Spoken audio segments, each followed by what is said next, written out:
Warahmatullahi wabarakatuh. Selamat datang untuk para siswa kelas 9 seluruhnya.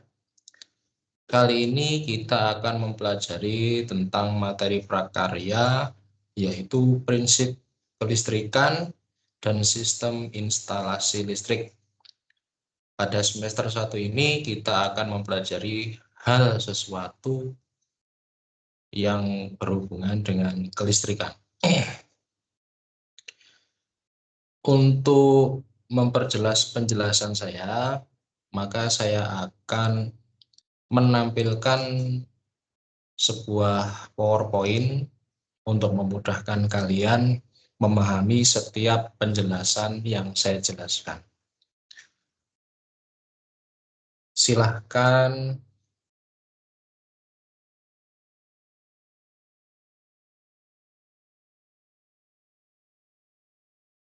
melihat PowerPoint yang akan saya sampaikan.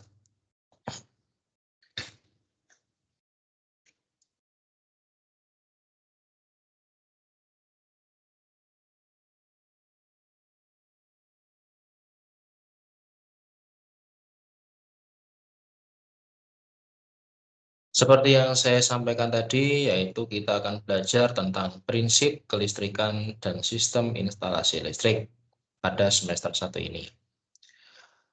Kemudian selanjutnya, yang pertama yang perlu kita ketahui tentang prinsip kelistrikan dan sistem instalasi listrik, yaitu wawasan kelistrikan.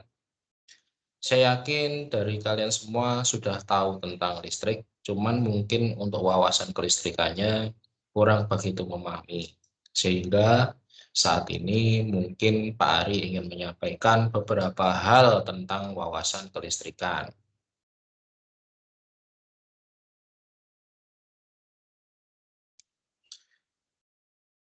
Apakah listrik itu? Dan apakah fungsinya? Dan dari mana listrik berasal? Mungkin dari beberapa siswa atau peserta didik banyak bertanya-tanya tentang itu pada saat materi pembelajaran ini. Apa sih Pak listrik itu Pak? Dan apa sih Pak fungsinya? Dari mana listrik berasal? Mungkin ada beberapa siswa yang sudah memahami, tapi juga mungkin ada beberapa siswa yang kurang bisa memahami. Tidak masalah, kita akan jelaskan. Dan yang belum jelas mungkin akan lebih jelas, dan yang kurang jelas mungkin akan sedikit lebih jelas. Yang pertama, pengertian dari kelistrikan adalah sifat benda yang muncul dari adanya muatan listrik. Jadi, benda yang muncul dari adanya muatan listrik. Ada dua jenis muatan listrik, yaitu listrik negatif dan muatan listrik positif. Maaf di situ kurang tulisannya, gitu. Jadi mungkin agak sedikit ganjil. Nanti pada saat saya share, saya akan tambahkan supaya nanti tidak ada keganjilan, supaya nanti kalian bisa memahami. Jadi di situ kelistrikan adalah sifat benda yang muncul dari adanya muatan listrik pada suatu benda. Dan di sini ada dua jenis muatan listriknya, yaitu muatan listrik negatif dan muatan listrik positif. Apa sebabnya kok bisa terjadi muatan listrik? Nah, ini. Suatu benda bermuatan listrik negatif jika benda tersebut kelebihan elektron. Seperti yang kalian lihat gambar di sebelah kanan itu, jika benda itu tidak bermuatan listrik atau yang dikenal dengan netral, itu jika elektron dan proton atau negatif dan positifnya berjumlah sama, sehingga tidak terjadi muatan listrik. Namun, jika di situ seperti gambar atom negatif, yang sebelah kanan sendiri ya, atom negatif, di situ dia kelebihan elektron atau kelebihan atom negatif, sehingga terjadi muatan listrik. karena negatif dan positifnya berjumlah tidak sama. Kemudian, suatu benda bermuatan listrik positif jika benda tersebut kekurangan elektron, seperti pada gambar yang di tengah, yaitu dia kelebihan atom positif, karena atom positifnya lebih banyak daripada atom negatif. Itulah yang menyebabkan terjadinya suatu muatan listrik. Jadi jika kelebihan atom positif akan terjadi muatan listrik, dan jika terjadi kelebihan atom negatif, maka akan terjadi muatan listrik. Jadi benda tersebut akan terjadi muatan listrik jika salah satu atomnya berlebihan atau kekurangan. Namun jika benda tersebut tidak terjadi muatan listrik, maka benda tersebut disebut dengan atom netral atau benda yang tidak mengandung muatan listrik. Mungkin dari sini sudah paham, nggih? Saya pelan-pelan menjelaskannya. Selanjutnya, secara alami, muatan listrik positif selalu mengalir dari titik berpotensial tinggi ke titik berpotensial rendah. Aliran ini disebut sebagai arah arus listrik konvensional. Jadi, jika listrik positif yang mengalir ke potensial tinggi ke titik potensial rendah disebut dengan aliran arah arus listrik konvensional. Akan tetapi, muatan listrik yang sebenarnya bergerak di dalam konduktor bukanlah muatan listrik positif, tetapi muatan listrik negatif atau elektronnya yang bergerak. Dan arah alirannya berlawanan dengan arah aliran muatan positif atau arus listrik konvensional. Jadi arahnya berlawanan karena yang bergerak yaitu elektron atau arus listrik muatan negatif. Bagaimana penjelasannya? Silakan dilihat gambar berikut ini. Pada gambar 1, arus listrik konvensional. Jadi jika kita lihat gambarnya pada gambar 1 yang sebelah kiri sendiri, di situ ada arus dari positif menuju ke negatif. Ini yang disebut dengan arah arus listrik konvensional. Namun pada gambar 2 di sini kebalikannya, yaitu merupakan pergerakan yang sebenarnya yang terjadi pada muatan listrik, yaitu muatan listrik negatif yang bergerak menuju aliran positif. Ini yang disebut dengan aliran elektron. Mungkin dari sini sudah paham ya dari penjelasan yang sebelumnya tadi.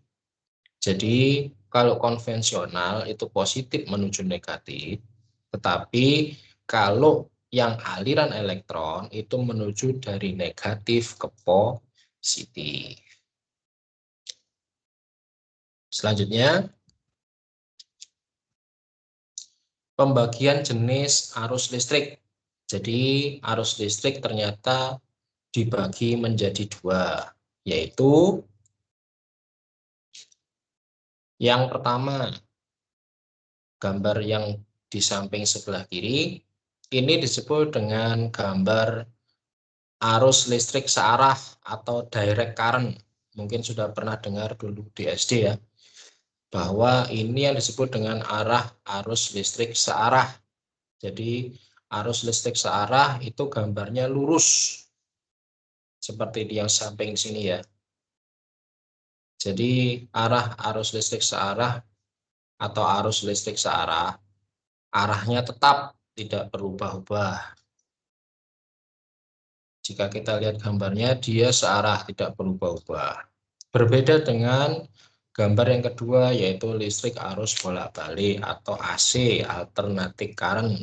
Kalau yang ini disebut dengan DC, direct current, atau searah, arus yang searah. Tapi kalau yang AC disebut dengan alternating current. Berikut gambarnya. Ini adalah arus listrik bolak-balik atau alternating current yang saya sudah sebutkan tadi. Arusnya yaitu berubah-ubah atas ke bawah, yaitu dia berubah-ubah. Karena itu disebut dengan alternating current atau arus bolak-balik. Fungsinya juga berbeda antara yang direct dan yang alternating, juga berbeda fungsinya dan penggunanya juga berbeda. Nanti mungkin pertemuan selanjutnya saya akan jelaskan fungsi dari arus DC dan fungsi dari arus AC. Atau mungkin dulu pernah dijelaskan sama guru IPA ya, karena ini mungkin mirip-mirip seperti pelajaran IPA tentang kelistrikan. Jadi saya ingatkan lagi bahwa di sini ada arus listrik dibagi menjadi dua jenis, yaitu alternating current dan direct current. Kalau direct current disebut dengan arus searah atau listrik arus searah. Kalau yang alternating current disebut dengan listrik arus bolak-balik. Selanjutnya,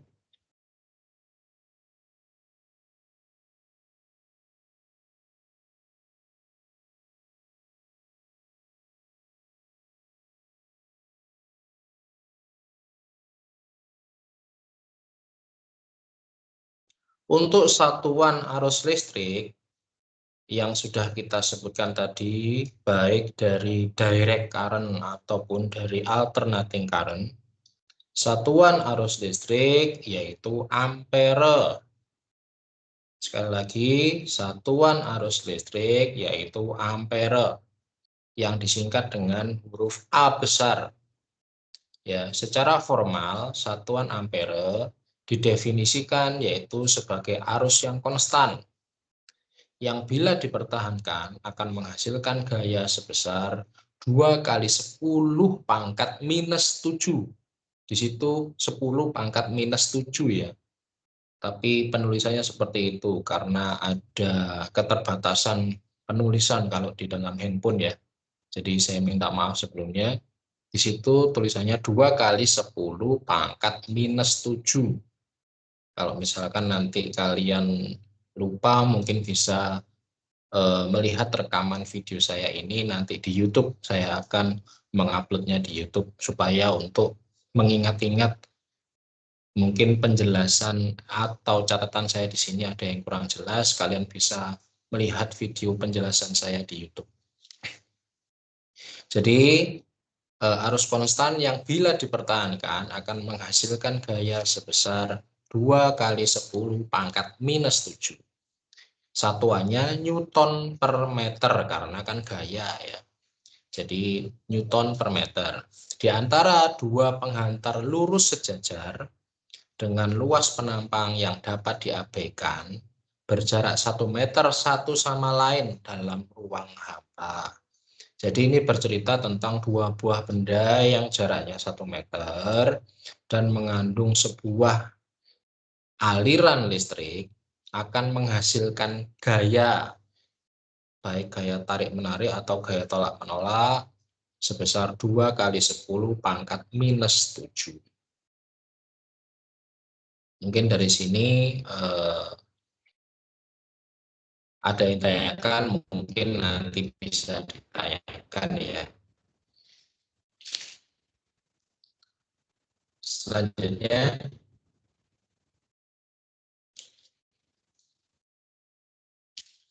sudah selesai. Jadi sekian untuk pengenalan saya tentang penjelasan dari saya yang mulai dari awal sampai akhir, kalian bisa mengingatnya dengan baik dan memahami dengan baik. Dan jika ada yang ingin ditanyakan atau yang kurang jelas, bisa untuk japri ke saya untuk menanyakan apa yang ingin ditanyakan. Terima kasih. Sekian. Wassalamualaikum warahmatullahi wabarakatuh.